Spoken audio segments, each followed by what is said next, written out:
De volta à Identidade Geral, eu continuo agora minha conversa com o Tenente Coronel André Soares, ex-analista da Agência Brasileira de Inteligência, a ABIN. André, eu gostaria de te perguntar o seguinte, falei que a gente comentaria sobre alguns casos, queria começar te perguntando sobre o caso da enchente que aconteceu no Piauí. Já vi você falando sobre esse assunto em alguns lugares, também você conta essa história no seu livro e parece que nessa operação você aponta alguns problemas com relação ao trabalho da ABIN. Tá, esse caso da enchente no Piauí foi apenas para ilustrar algo que a sociedade desconhece, mas que os nossos presidentes da República conhecem, e inclusive eu cito e detalho em cada mandato presidencial, que é a falta de credibilidade e a falta de veracidade das informações e conhecimentos que são produzidos pela ABIN. Os conhecimentos produzidos pela ABIN no contexto da inteligência de Estado são de péssima qualidade. Embora o discurso oficial dos governantes seja o contrário. E eu posso dizer isso com autoridade porque eu fui analista da ABIN. Esse caso, por exemplo, da enchente do Piauí, foi uma enchente que ocorreu, houve uma série de casas que foram destruídas e o governo solicitou à ABIN que informasse o nível desse desastre, né? E a ABIN informou que foram poucas casas que foram destruídas. Todavia, a Prefeitura de Teresina informou que houve uma quantidade enorme de casas, mais de 3 mil casas. Isso gerou um mal-estar tremendo. Um conflito de informação. Um conflito de informação no sentido de que a Prefeitura estava superdimensionando um desastre que não havia ocorrido naquelas proporções. E o final da história foi que era a ABIN que estava errada. Na verdade, o desastre foi muito superior a 3 mil casas destruídas. E esse exemplo que eu cito é para mostrar a falta de credibilidade dos conhecimentos que são produzidos na ABIN. Por que essa disparidade nos números? A ABIN, de propósito, disse esses números diferentes da Prefeitura ou foi um problema técnico de contagem? Por que essa diferença nos números? Eu creio que tenha sido um problema técnico de avaliação dessas informações. Esse é um problema crônico... Por causa da metodologia que é utilizada pela agência. Exatamente. E essa metodologia, que a agência afirma ser científica, ela não é científica. E mais, é uma metodologia falha. Isso já foi tentado corrigir na ABIN. Os presidentes da República já se queixaram veementemente contra essa falta de credibilidade. E houve um projeto secreto da ABIN, que eu revelo no livro, que foi uma tentativa que gastou milhões de dinheiros de verbas públicas, tentando corrigir essa deficiência e fracassou vergonhosamente. Eu comentei também da operação Satyagraha. Queria que você comentasse um pouco o que foi essa operação e quais os resultados dela. Essa é uma história de horrores. Operação Mídia e Operação Satyagraha é uma história de horrores. Eu vou explicar o que foi a Satyagraha. A Satyagraha foi uma operação da Polícia Federal, mas que num certo momento teve a participação da ABIN. A participação da ABIN na Operação Satyagraha foi o ato mais criminoso que um serviço secreto cometeu na história contemporânea. Eu vou repetir. Os crimes que a ABIN cometeu na Operação Satyagraha não encontram precedentes no mundo na história contemporânea. Essa participação da ABIN na Satyagraha foi condenada no Superior Tribunal de Justiça. Foi condenada no Superior Tribunal de Justiça em 2011 e foi condenada este ano no Supremo Tribunal Federal. Quais foram as palavras textuais do ministro relator, só para concluir, que foi o excelentíssimo ministro Adilson Vieira Macabú, com relação aos crimes que a ABIN cometeu? Palavras dele, abre aspas, jamais presenciei, eminentes ministros, tamanho descalabro e desrespeito a normas constitucionais intransponíveis e a preceitos legais. Só contextualizando, essa foi uma operação que aconteceu em 2008. 2008. E essa operação foi uma operação da Polícia Federal contra desvio de verbas públicas, né? Só que existiam provas, segundo você conta no livro, foram levantadas provas, mas a ABIN entrou no processo, anulou essas provas e até hoje a gente não teve essa história resolvida. Mais ou menos isso. A Operação Satyagraha foi feita pela Polícia Federal. Lembram-se do então delegado Protógenes Queiroz? Ele que conduzia a Satyagraha. Ele solicitou, digamos assim, a participação da ABIN nessa operação. Na época, o diretor da ABIN era o Paulo Lacerda. E essa participação da ABIN nessa operação foi totalmente ilícita, com a participação de praticamente 100 agentes. O festival de ilicitudes que está na Satyagraha foi o que o ministro Adilson Vieira Macabu ficou impressionado. Havia, inclusive, um espião da ABIN infiltrado dentro da Polícia Federal. Quando na CPI chamaram, perguntaram ao diretor da Polícia Federal se ele sabia da participação da ABIN, e a operação era da Polícia Federal, não sabia. E essa operação Satyagraha, apesar da condenação da ABIN no STJ e no STF, até hoje não tem nenhum dirigente sendo, pelo menos, denunciado com relação a isso. Você comentou, não, eu na verdade comentei sobre a Operação Mídia no bloco anterior. Então, essa operação foi criada no governo Lula e ela pretendia fichar, grampear até o trabalho dos jornalistas. Fala um pouco de como funcionou essa operação. Quais eram os objetivos do governo com essa operação? A pergunta que o Ministério Público me fez foi o que foi a Operação Mídia. Como eu disse a você, eu disse ao Ministério Público, eu tenho praticamente 30 anos de inteligência. A minha avaliação é que a Operação Mídia foi uma operação clandestina da ABIN, ou seja, uma operação criminosa. E a participação que você coloca, que eu tive com a Operação Mídia, foi que eu fui obrigado a participar de uma operação criminosa. E eu não sou criminoso. O que aconteceu? Eu me neguei, me recusei, depois de ter tentado me esquivar, foi impossível. E quando eu solicitei a ordem por escrito, eu fui ameaçado de morte. É algo terrível de se imaginar. Eu fui ameaçado de morte pelo chefe da contra-espionagem dentro da ABIN, porque me recusei a participar de uma operação criminosa.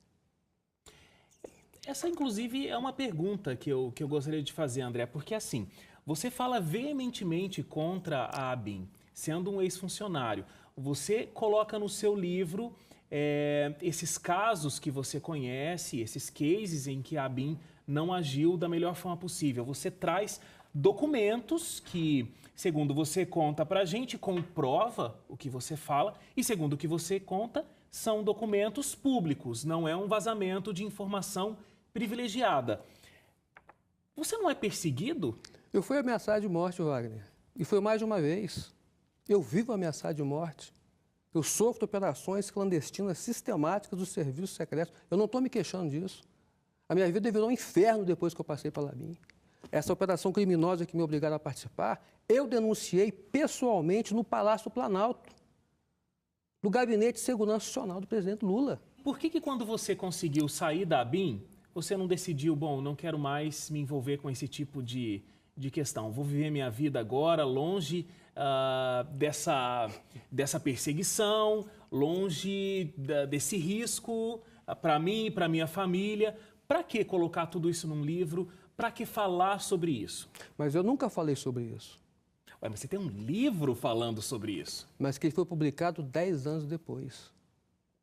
Eu fui expulso da ABIN em 2004, perseguido desde então e nunca falei nada. E por que 10 anos depois retomar o assunto? Porque essa situação se voltou contra mim e eu fui descoberto pela revista Veja. Então, em 2013, a Veja publicou uma matéria chamada Liberdade sob Ataque, na qual a Veja denuncia que a ABIN espionava jornalistas e donos de empresas de comunicação. E tem a minha entrevista com a minha foto de corpo inteiro. Isso ainda é referente à Operação Mídia ou outra coisa? Referente à Operação Mídia. Isso está ligado à Operação Mídia. Mas as ilicitudes da ABIN são várias. Só para você ter uma ideia, uma coisa é da Operação Mídia. Outra coisa, eu não participei da Operação Mídia. Outra coisa foi eu ter sido ameaçado de morte. Você sabe por que eu fui ameaçado de morte? Porque eu me recusei a participar de uma operação criminosa, que era um encontro com um espião jornalista que estava infiltrado no Palácio do Planalto. Adivinha o que ele estava fazendo? Espionando o governo. E espionando para quem? Essa é uma investigação que deve ser feita sobre a ABIN para se descobrir o que se estava fazendo.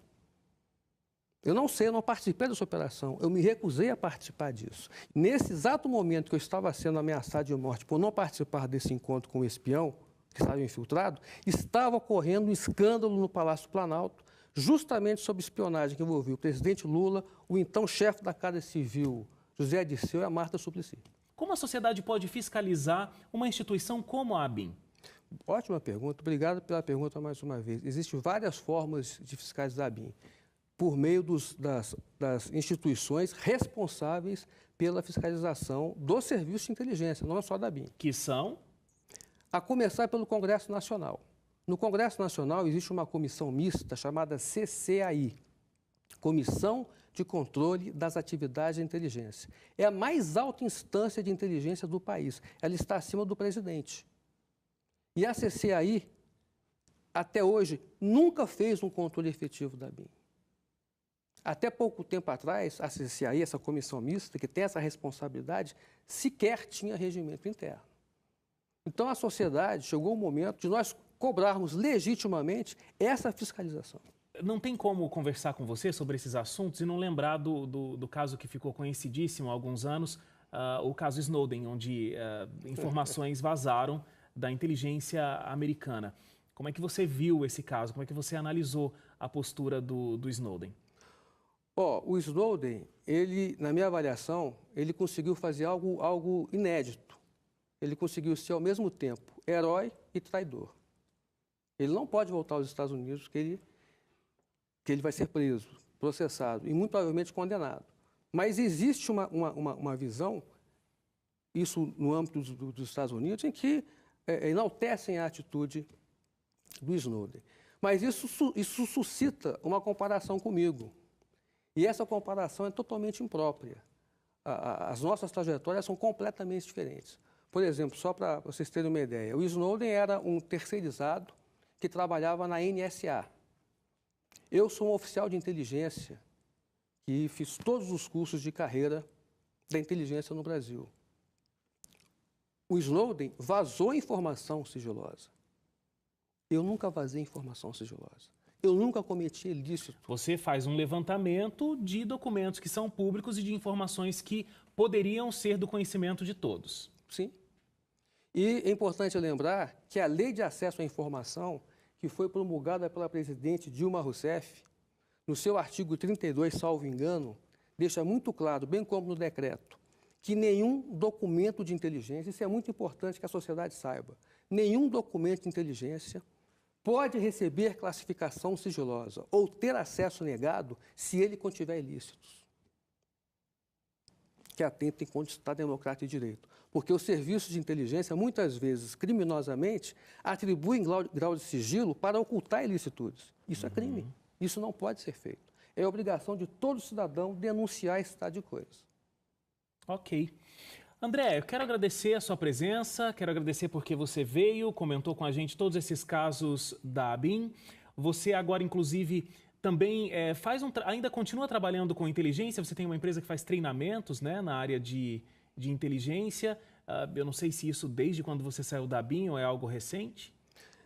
Assim que eu saí da ABIN, eu criei uma empresa que trabalha nessa área, chama Inteligência Operacional, e o propósito dessa empresa é o alvorecer de uma nova e eficiente inteligência que respeite a tríade da inteligência. A inteligência de Estado deve se reger pelo sigilo, pela legalidade e pela ética. Essa é a inteligência que nós precisamos. Você acha que a gente pode aprender com esses erros e tem chance de a ABIN, outras instituições de inteligência especiais que, de repente, surgirem ainda, conseguirem fazer um bom trabalho no Brasil? Eu vou responder a sua pergunta com uma outra pergunta que eu faço aos telespectadores. É possível transformar uma célula cancerígena em célula sadia? Eu respondo. Isso é impossível. Então, o que existe hoje nos serviços secretos, que é comandado por uma comunidade criminosa, é um câncer.